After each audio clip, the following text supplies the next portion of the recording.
Okay, so we are going to be reacting to San Francisco. So, if you guys don't know, San Francisco is basically an abandoned city at this point. Like, all stores are leaving, all businesses are leaving, all taxpayers are leaving the city because of the immense amount of crimes, drugs, filth. It is just unbearable if you live in San Francisco. So we are going to watch a few of these videos on San Francisco and see what the heck is going on. New at noon, Target has announced it's closing 9 stores in 4 states due to retail crime. This includes 3 stores in the Bay Area, the store on Folsom Street in San Francisco, the store on Broadway in Oakland, and the store on Century Boulevard in Pittsburgh. Target says we cannot continue operating these stores because theft and organized retail crime are threatening the safety of our team and guests and contributing to unsustainable business performance. We know that our stores serve an important role in their communities, but we can only be successful if the working and shopping environment is safe for all. So, just the immense amount of crime is unbearable. And a lot of these businesses like Target, they promote New at noon, Target has announced they promote the same agenda that led to all this crime. They promote lawlessness, they promote virtue signaling, and it's all come back to this. And now when it starts to affect them, now when they are the target of crime, they don't like it. So if the criminals know they can steal, harass, beat up people, kill people, and get away with it, and there's like a 90% chance they will get away with it, it's basically like the Wild West. Okay, that's what this leads to. So Target, they're packing up, they're getting out of there along with many other stores, and they're gonna promote these same, and the ironic thing is they're going to keep promoting the same narratives and the same political stances that led to the result of San Francisco. So let's watch another video. Let me turn off autoplay. Okay. So this says every store is closed in San Francisco downtown. So let's see this.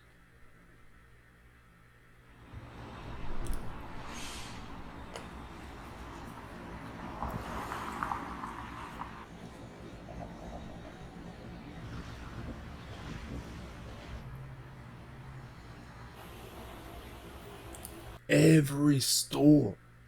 Imagine having a downtown to a city and literally every store is closed. Do you know how insane that is to have every store closed in your downtown?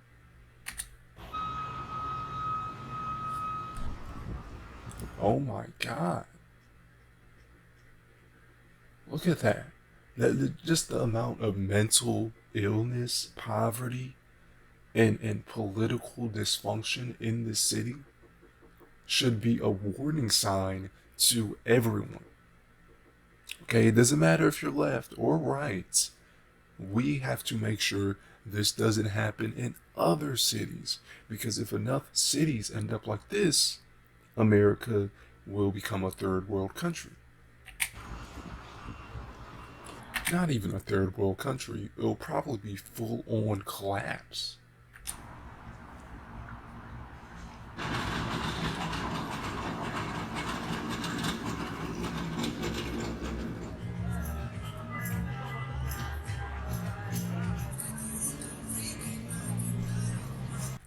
So a store used to be here. It says a Gap used to be here, but obviously they couldn't stay in business because there was too much theft. They're like, oh, a business?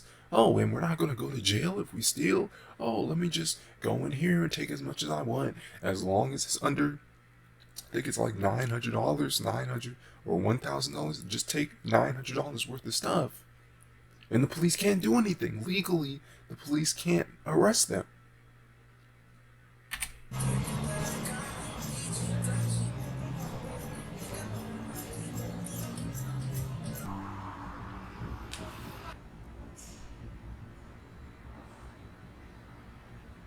So I'm confused. What are all these people doing out if they have nowhere to eat, nowhere to shop? There's no sort of business in the downtown area. So why are these people out? What are these people doing? Okay, the only real reason to be downtown is to look for mischief at this point. The only people out are homeless people, criminals looking for a target. That's the only people that would be downtown. Because, as I said before, there's no stores, there's nothing you can do, there's no business, there's no errands you can run because everything is closed.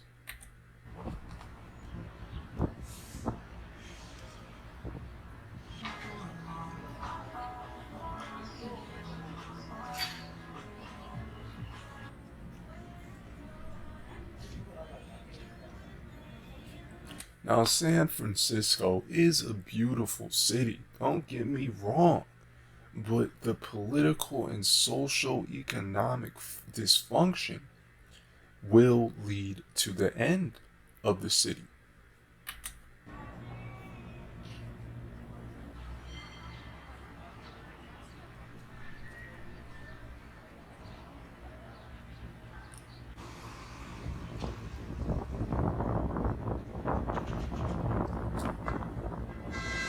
So, Old Navy closed and it's been there since 1990. 1990.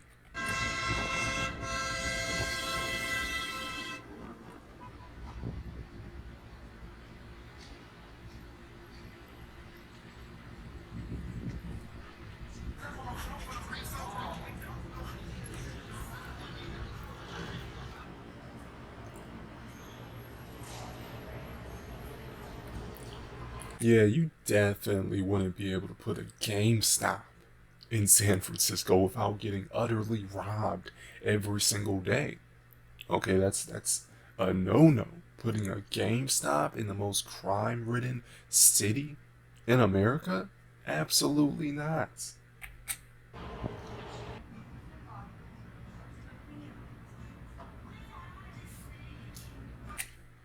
Doesn't San Francisco have millions of people living in the city?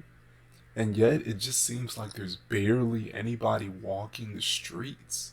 Like look how few people are out. This is literally the city center and there's like what 20 people? That's nothing. It's freaking woodpecker pecking on my house. Okay, but yeah, you get it. There's barely any people out and this is crazy. It's a dead city. It's literally a dead city.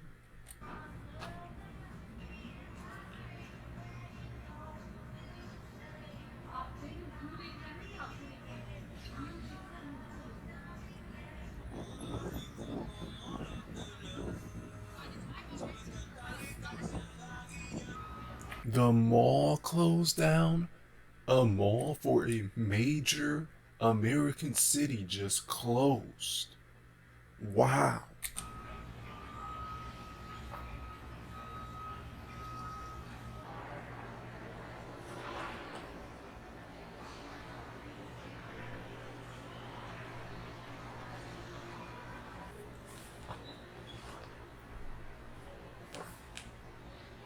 This is one of the deadest malls I've ever freaking seen.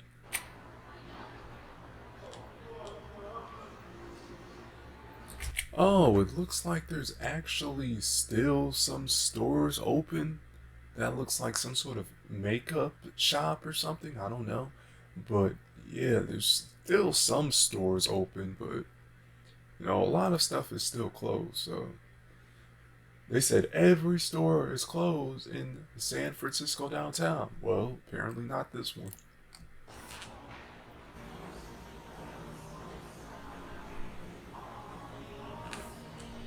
So you get the points on that video. So lots and lots and lots of stores closed. This has 1.5 million views. So let's watch one more video. This is San Francisco to once again start clearing certain homeless encampments on the streets. Well, about time. It is hard to imagine an issue in San Francisco that has gotten people more fired up on all sides. Homeless encampments on city streets. And tonight, it seems like the city is getting ready to start sweeping camps again, even as a year-long battle over the issue plays out in court. Betty Yu tells us it all comes down to the definition of a single phrase. Now, this isn't going to be fixed with just clearing the streets and pushing these people somewhere else, because these people will just move to a different city or move to a different neighborhood. They're not just going to disappear just because you cleared a bunch of stuff. The people will still be there. They will just get more stuff and they will just move it somewhere else. And I think at this point, like 10% or more of San Francisco is homeless. I genuinely think that there's tens of thousands of homeless people, probably more than that, hundreds of thousands, living in San Francisco. And unless you provide housing for these people, then I don't think anything will be done. Maybe put a free housing, free government-made housing complex on the edge of San Francisco. Say, if you get clean, if you don't use drugs, you stay out of trouble for a year, we will give you free housing indefinitely. You just have to take a drug test. You just have to not do crime.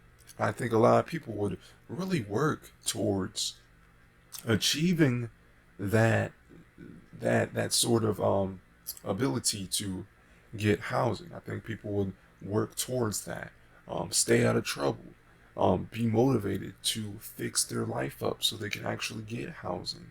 And those that don't want to do that, just lock them up.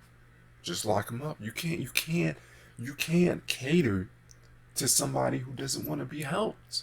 Okay, if you're literally leaving trash all around, you're robbing people who work for their stuff, you are beating up people, attacking people, yelling at the top of your lungs, cussing people out.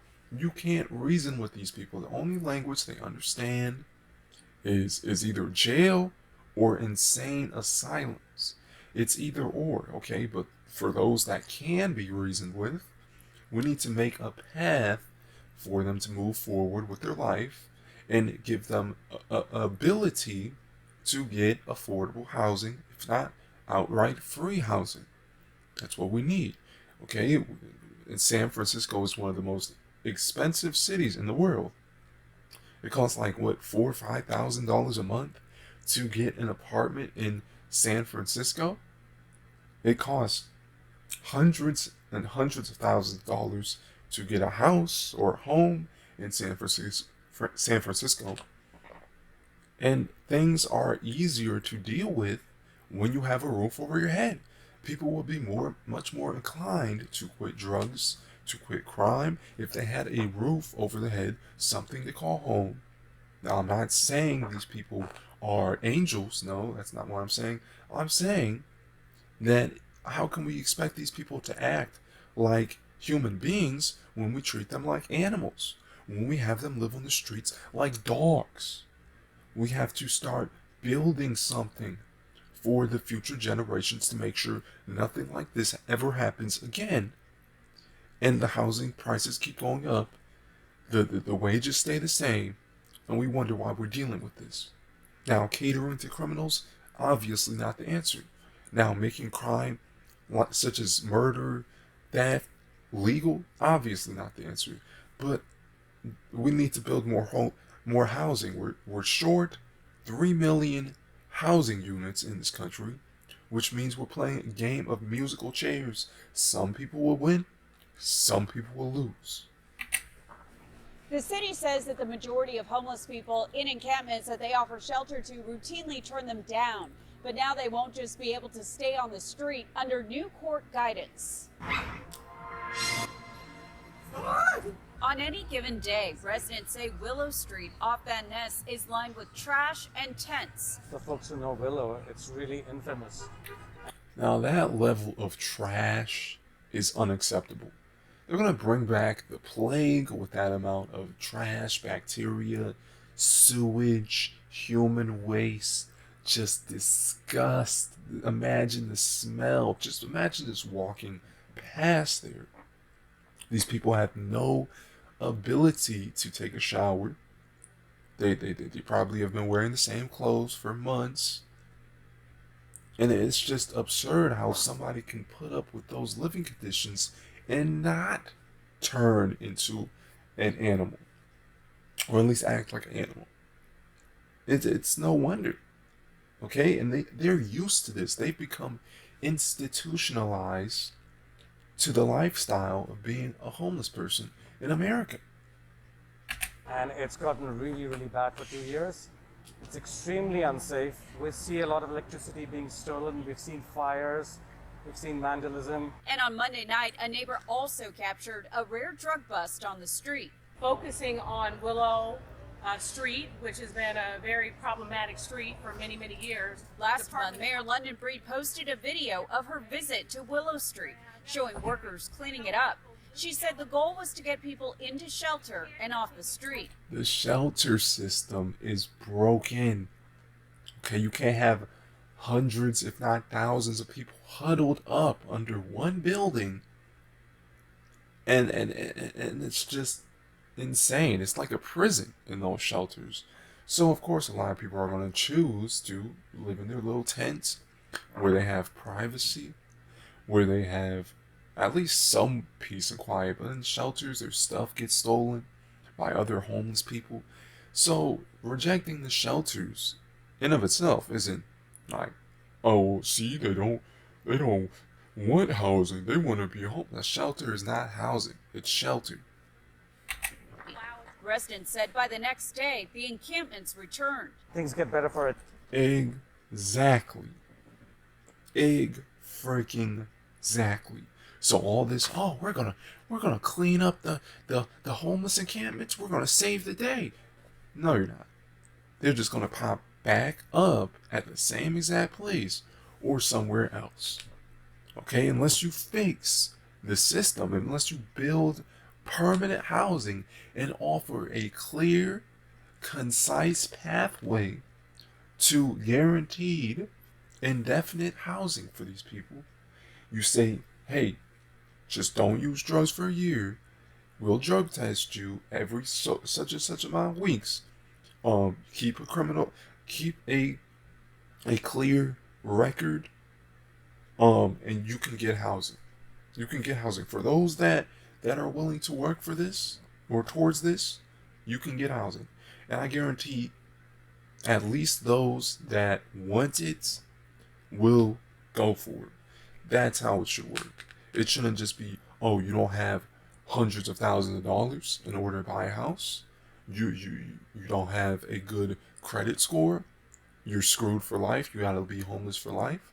No, that's inhumane. A day or two, but it goes back to normal. But on Monday, the mayor stated good news. The court will allow the city to resume enforcing laws against sitting, lying, or sleeping on public property. The Ninth Circuit provided clarity on who's considered involuntarily homeless. If city workers are offering specific offers of available shelter to unhoused individuals and they refuse that offer of shelter, then the laws on the books can be enforced against them. Or if they have shelter otherwise or have the means to get shelter, they're not allowed to keep a tent on the streets. City Attorney David Chu said this means that we will see fewer encampments over time and cleaner streets. Still, the lawsuit brought on by homeless advocates is still pending, and the ban on clearing encampments until there are more shelter beds than homeless people is still in place. But the mayor said we now have a path forward to enforce laws against those who are voluntarily homeless. So there's either some sort of massive drug epidemic going on or a massive mental health epidemic going on. And when you combine the two, you get something like this. So we closed all the asylums. We made all drugs illegal. We made all drugs legal in this city specifically. We said, have at it. Nothing can go wrong. Oh, and there's no housing for you to afford. So this is the result. It's all out in the open. It's not indoors, because it used to be people used indoors, then it have the public looking at it, and now it's just a bunch of homeless people using drugs, mentally ill people, just out in the open, just out in the streets, open air market. It's deplorable. Homeless. I'd say it's a really good thing that they clarified it because, first of all, a lot of these people need the homes. So being able to approach them and tell them that there's a home for you would do them a lot of good. That's not a home. A shelter is not a home. We could easily build millions of tiny houses and, shelter homeless people. Every single homeless person. We could build tiny houses. We could do a lot more than that, but we could start with that. But we don't do it. Why? Because it would decrease the value of the housing market and make companies like BlackRock very, very angry. Okay, they want the housing prices to be as high as possible so they can milk as much money from the taxpayer as possible. They want to hold us hostage to this corrupt bubble, which is the housing market. But then the ones who do not want to be moved, we believe, at least some of us believe, that a lot of them create a lot of trouble. Since I first reported on Willow Street nearly 2 years ago, a new encampment has popped up on Van Ness, a block away. And residents say it's... Now, some of these people obviously can't have housing. Some of these people are just too far gone to actually be able to maintain a house, to live around other people in their homes. They can't be trusted to live in their own home. A lot of these people are too mentally ill or too addicted, and they've just had permanent brain damage from decades of drug use. Now, some of these people are going to have to get put into mental health care facilities. Some of these people are going to have to go into forced rehab. Some of these people can't be saved. But we gotta start defining who can be saved and who can't. Because if we just treat everybody like, oh, you can't be saved, that's gonna make the problem worse. If we treat everybody like, oh, you can be saved, that's gonna make the problem worse. So we gotta start offering two pathways in this situation. It's only grown. Yeah, the resident we were talking about it, which is now there is no excuse. Now at least some of it has to get cleaned up. Now, critics of some of these sweeps have called them inhumane and a violation of people's civil rights. The city attorney says they are still working out when to sweep certain encampments, but they will know more in a few weeks. At the same time, the trial date for federal court has been set for late next year. It is... So you understand what is going on in San Francisco. Just one of the most abysmal cities in this country. Now, has our president said anything about this, done anything about this? No, obviously not, because it doesn't affect them. They're living in their mansions thousands of miles away from the center of San Francisco. They don't care if they can just get... And they collect all this taxpayer money to so-called help the homeless or house the homeless. But that money's not going towards where we think it's going. It's being siphoned. It's being stolen by the people who say they want to help the homeless. Okay, California spent billions, quote unquote, helping the homeless. How much money did they actually spend on the homeless? Not very much. So what do you guys think about this video? Do you guys think that San Francisco can be saved? Or do you guys think it's over?